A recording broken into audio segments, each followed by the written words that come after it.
હવે તો લીલા શાકભાજી છોડીને આપણે કઠોળ ખાવાનું શરૂ કરવું પડશે. અરે હા, જો સારું થયું તો યાદ કરાયું. મારે આમે કરિયાણું લાવવાનું છે અને આ કઠોળ પણ એમાં લેતો આવીશ. પણ હવે જો સાંભળ, હવે ઘરમાં સાવ પૈસા નથી, બરાબર? એટલે હું પહેલા એટીએમ માં જઉં, પૈસા ઉપાડું અને કરિયાણું લેતો આવું છું. ઓકે?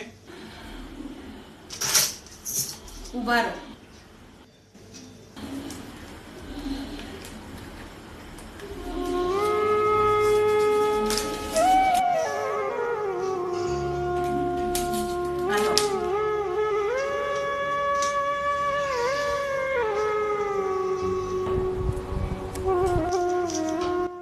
મારા છે અને આ છેલ્લા છે, આમાંથી લઈ આવો. જાઓ હવે, ઊભા શું છો? શું જોવો છો? જાઓ.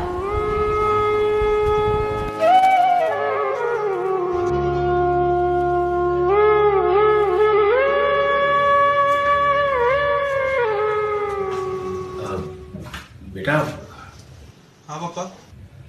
મારા માટે દવા મંગાવવાની છે, ખલાસ થઈ ગઈ છે, એટલે આખા મહિનાની મંગાવી જ લેજો.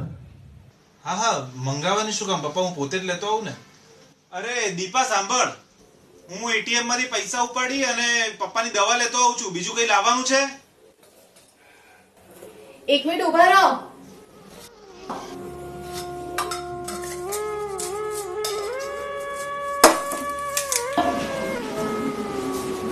હાલો, મારા છે, છેલ્લા જ છે, આમાંથી પપ્પાની દવા લઈ આવો.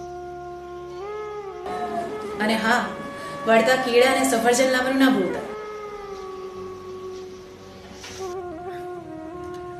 સરસ રમત છે નહીં બેટા? લોકડાઉન શરૂ થયું ત્યારથી તમારી આ રમત ચાલે છે. રોજ કોણ જાણે કઈ તિજોરી ખુલી રહી છે ને તને એટીએમ જવાથી રોકી રહી છે.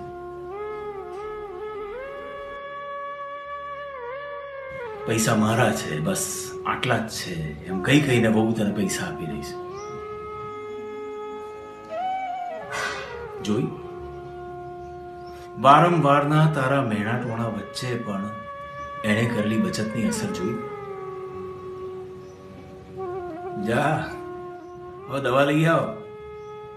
છેલ્લા આટલા જ પૈસા વધ્યા છે નહીં?